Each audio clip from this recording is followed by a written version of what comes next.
Hello, my dear learners. Welcome back to your English grammar class. So, in this English grammar class, we will move on chapter number 11. Which chapter? Chapter number 11, and the name of the chapter is about verbs. Verb के बारे में पढ़ेंगे. Verb क्या होती है? Okay? आइए देखते हैं. सबसे पहले क्या लिखा है देखिए. One night sunny morning a fox wandered through the forest. सबसे पहले यहाँ पे ना आपकी एक स्टोरी है उसको पढ़ेंगे कि once bright sunny morning a fox wandered through the forest in the search of food. He could not find anything to eat and lay down sadly.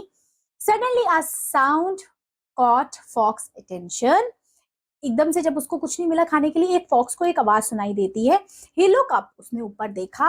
A crow sat on the lowest branch of the tree. एक crow बैठा हुआ था. The crow had a large piece of cheese in his mouth. और crow के मुंह में चीज का पीस था. कहते आहा, the fox thought. फॉक्स ने सोचा there is something I can eat for breakfast. उसने सोचा कि कुछ तो मेरे खाने लायक चीज है आज. तो फॉक्स कहता है good morning. Miss Crow, the fox called. Crow did not answer. Of course, Crow ऊपर बैठा हुआ था और वो कहता good morning. So Crow ने कोई आंसर नहीं दिया क्योंकि Crow कुछ बोलेगी तो उसके मुंह से जो पीस है वो गिर जाएगा. So Crow को पता था. अब वो कहता है oh what a beautiful bird are you, the fox said. Fox कहता है कितने beautiful bird हो आप तो. What big wings, I wish I could hear your sweet voice. कहता है कि आपकी wings कितने अच्छे हैं, है ना, काश मैं आपकी आवाज सुन पाता. Then Fox flattering words made the crow forget about the cheese in her. क्यों? जैसे ही flattering words अपने यूज किए किसने? फॉक्स ने. तो क्रो क्या हो गया? उसमें आ गया और क्रो ने जैसे ही मुंह खोला तो उसकी वो जो पीस था खाने का वो गिर जाता है. Then कहता है cow cow the crow sang. The cheese fell from her beak and the fox ate it up with smile. And वो गिर जाता है एंड वो चीज का पीस कौन खा लेता है? फॉक्स. सो वो कहता है लास्ट में thank you miss crow, you are easily fooled by flattering words. कि आपने ये जो ऐसे होते हैं ना फ्लैटरिंग वर्ड से आप मेरी बातों में आ गए. The crow decided she would have to remain hunger. और उसको हंगर में रहना पड़ा. क्लियर हुआ? तो यहाँ पे जो वर्ड्स लिखे गए हैं ना ये क्या बता रहे हैं अबाउट. आइए देखते हैं, आगे पढ़ते हैं. सो आप ये वर्ड्स जो देख रहे हैं यहाँ लिखे, you have read about the action words. Action words पढ़े, वही वर्ब्स होते हैं. एक्शन वर्ड्स मतलब जहाँ कोई काम हो रहा है. So read the action words given below and make a sentences using them. तो इन एक्शन वर्ड्स को पढ़िए और इनसे सेंटेंसेस बनाइए. Fly, help, go, laugh, walk, drive, swim, take, hold, take, practice, jump. इनसे हम सेंटेंसेस फॉर्म करेंगे. ठीक है, बना सकते हैं. ये सारे एक्शन वर्ब है. क्या है? एक्शन वर्ड्स या एक्शन वर्ड्स कहते हैं क्योंकि यहाँ कोई एक्शन हो रहा है, कोई काम हो रहा है, लाफ हो रहा है, चलना हो रहा है, बोलना हो रहा है ना.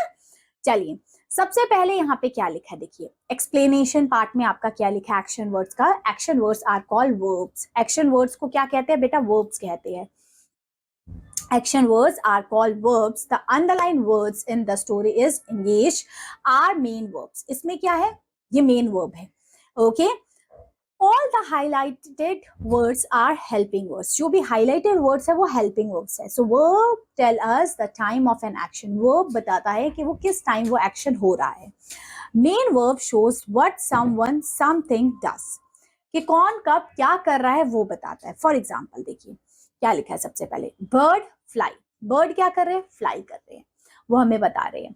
दूसरा children paint. Children क्या कर रहे हैं? Painting कर रहे हैं. Next the cow moves. Cow क्या कर रही है? Moves कर रही है. The girl dance. अब यहाँ क्या लिखा है देखिए. आपने ये सब वर्ड्स पढ़ लिए, यहाँ पे हमें पता लग रहा है कोई एक्शन हो रहा है, कोई काम हो रहा है. अब हेल्पिंग वर्ब्स क्या होंगे? हेल्पिंग वर्ब को हम ऑक्सिलरी वर्ब्स भी कहते हैं.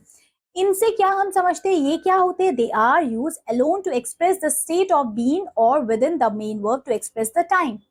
वो कब हो रहा है वो टाइम बताता है. प्रेजेंट में हो रहा है वो वर्ब्स बताती है हमें वो काम फ्यूचर में हो रहा है या प्रेजेंट में हो रहा है. ठीक है, सो वो कब वो काम हो रहा है वो हमारी वर्ब्स बताती है. So they are called helping verbs. और वो कौन कौन सी होती है बेटा? Is, am, are, was, were. ये सब हमारी हेल्पिंग वर्ब्स होती है। कौन सी होती है? Helping verbs. अब इससे रिलेटेड सेंटेंस कैसे फॉर्म किए गए हैं, देखिए फर्स्ट लिखा है दे आर क्रिकेटर्स, वो क्या है? क्रिकेटर्स है।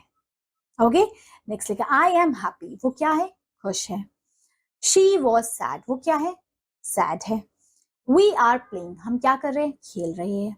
ही इज राइटिंग अ लेटर, वो क्या कर रही है? लेटर लिख रही है।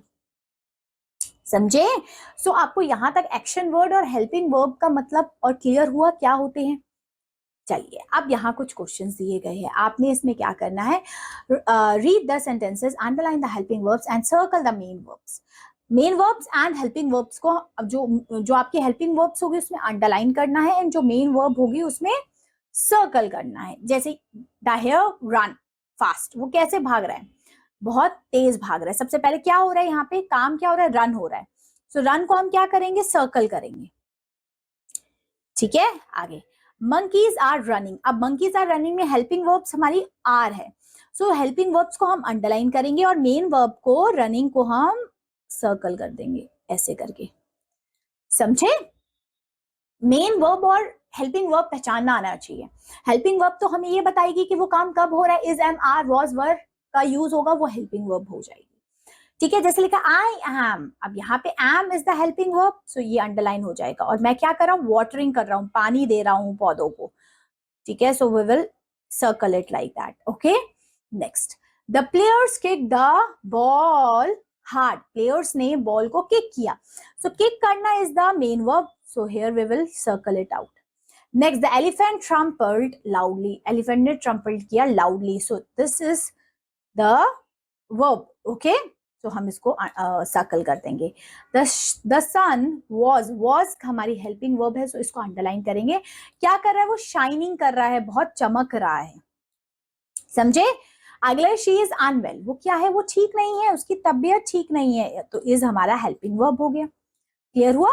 बाकी ये 3 क्वेश्चंस कर सकते हैं। अब पहचान लेंगे क्या होता है, कैसे पहचानते हैं वर्ब को, कैसे पहचानते हैं हेल्पिंग वर्ब को, हमने इस वीडियो में कवर किया, आपका पार्ट 1 ऑफ दिस चैप्टर। ठीक है, अब पार्ट 2 में हम वर्ब से रिलेटेड और कुछ क्वेश्चन आंसर्स करेंगे और इस कॉन्सेप्ट को अच्छे से क्लियर करेंगे। ठीक है, तो मिलते हैं आपसे पार्ट 2 में, तब तक के लिए take care, have a good day, bye bye.